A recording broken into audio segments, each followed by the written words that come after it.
آمنوا أن تخشع قلوبهم لذكر الله وما نزل من الحق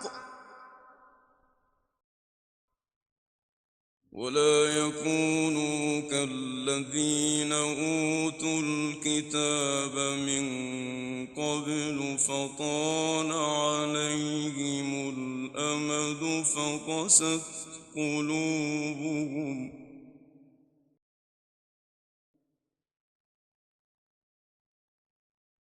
فقست قلوبهم وكثير منهم فاسقون.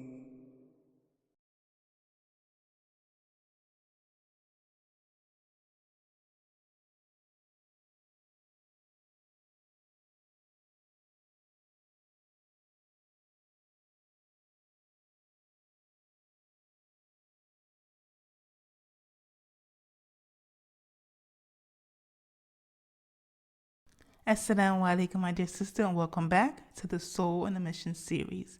Now, in the last episode, we talked about how on your journey to reach any new goal, to grow in any way, to leave parts of yourself behind, or to begin a new project, basically to answer the calling of your soul, to be of benefit as a means of ibadah, you will encounter three elements: tests, allies, and enemies. But as you move through your journey, you'll overcome obstacles, you'll grow in strength, wisdom, and insight as you learn to master and harness your inner resources and strength and direct that towards good. As you do that, you'll usually encounter eventually what I call a Qadr Defining Test. Again, a Qadr Defining Test. And I'll explain what I mean by that. Now, up to this point, as the hero in the story, right? You are the hero, the soul on the mission. You're still working towards your goal. It may mean that you're up late nights studying, maybe working overtime to save money for a cross-country move. Maybe you're trying to finish a manuscript that's years in the making to become an author. Long hours of Quran memorization for your hifz, right? Perhaps searching tirelessly for a spouse, being an advocate for a special needs child, or fundraising and seeking support for a business endeavor. As I mentioned in the previous video, the journeys that we undertake, they stretch and they shape us in so many ways, many times uncomfortable ways. But these are the things that make us confront life, the elements in ourselves, in a way that we foster true healing, growth, and development, both practically and spiritually. And when we truly dedicate ourselves to not just talking, but actually taking the actions to achieve what we set out to achieve, very often, before we can truly claim success, we have to engage with and overcome a major fear or obstacle. Now, in the hero's journey, this Qadr Defining Test is called the ordeal, right? The ordeal in the innermost cave. Now, sometimes that fear, that ordeal, that obstacle is external, but many times it's internal. In that innermost cave, it's often the inner dimensions of our mind, our heart, and our soul. So this represents a major thing, person, mindset, fear, obstacle, or situation that we need to overcome in order to fully step into our hero status and to be successful on the remainder of our journey. And this can manifest in so many different ways. It can look like facing a deep fear of being seen or receiving criticism, right? Finally pushing past that once and for all. It can look like finally speaking up about abusive behavior and saying enough is enough. It can look like publicly taking a stand for a worthy cause or standing up against oppression. It can look like pushing through feelings of unworthiness or low self-esteem. Like approaching someone for marriage, even though everyone is telling you to just give up. This can look like dedicating yourself to studying Deen, despite criticism from family and friends, or even presenting your big ideas or your project to the world to get critique and support. It could also mean fleeing with your children from an abusive marriage and seeking to begin life anew. It can look like finally being willing to show up as you. The point is that this is something that has been a major lingering issue or a fear or an obstacle in your journey. And no matter which way you turn, if you truly want to be successful, at some point you can no longer run from this. You have to engage with it. You have to confront it.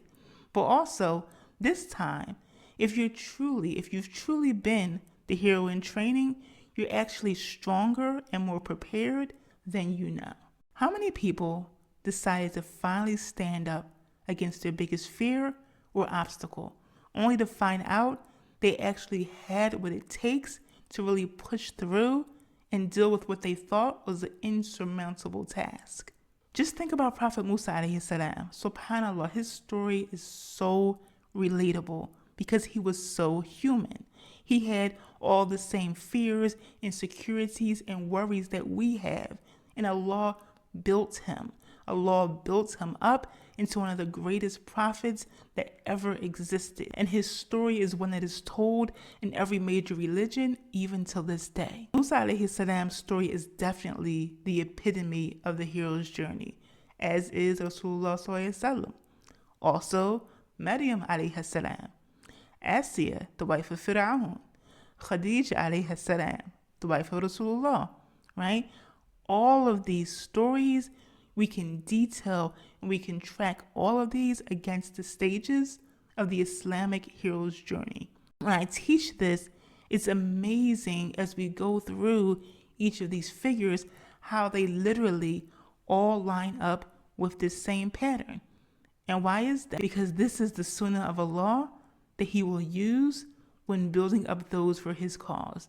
Remember, He will guide you to His ways. And the same is true for you, my dear sister, because it's not just these lofty, Islamic figures, but it's also the Khadijas, the Fatimas, the Zainabs, the Laylas, the Maryams, the Habibas, the Bilqisas, the Aminas of our time. My dear sister, what is Allah calling you to? What would He use you for? And what do you finally need to overcome in order to be able to achieve that? Now, the innermost cave, this is the climactic moment in your journey. This is when you go into that either literal or symbolic cave to finally engage with that Qadr Defining Test. And I call this a Qadr Defining Test because people will say that this was the moment that everything changed, right? That Qadr Defining moment is when the switch flips. You engage your inner hero, you lean on tawakkul, and everything changes. And this is because when you truly decide to risk it all, when you finally show the ultimate reliance in Allah subhanahu wa ta'ala, when you decide to call on your inner resources and reserves, and you decide to still yourself with the emotional resilience and spiritual fortitude that you've been building along the journey, that you've been building and stretching yourself into, and you bring all of that to bear in facing this ordeal, how can you not be changed? How can you not see life differently? How can you not feel stronger and more confident, more focused and committed? Because you see that your Lord has saved you, has supported you, has granted you that win. And that truly, la hawla wa la quwwata illa billah, there is no power and no might except for Allah. And there's a gift for you at the end of this ordeal. In the hero's journey, this is described as returning with the elixir, that special gift that you receive, whether it's internal or external, at the end of your ordeal. And it's different for each person, but it's the key missing ingredient, okay? It's the key missing ingredient that you need in order to elevate into the next version of yourself and to truly carry out your purpose and your mission. And as much as we try to avoid it, we have to encounter and engage with that innermost cave to overcome that obstacle if we're truly to grow into the woman, the servant, the leader, and the hero that Allah designed us to be. And the next section of this series will be diving deep into the woman that you need to become in order to successfully enter the cave, slay your dragon, and claim the elixir. Because, my dear sister, you have something special within you, something to contribute in your time here for the sake of Allah. And in these dark times that we live in, your light is needed more than ever. It's time to shine, bi'idhnillah. Assalamu alaikum wa rahmatullahi wa barakatuh.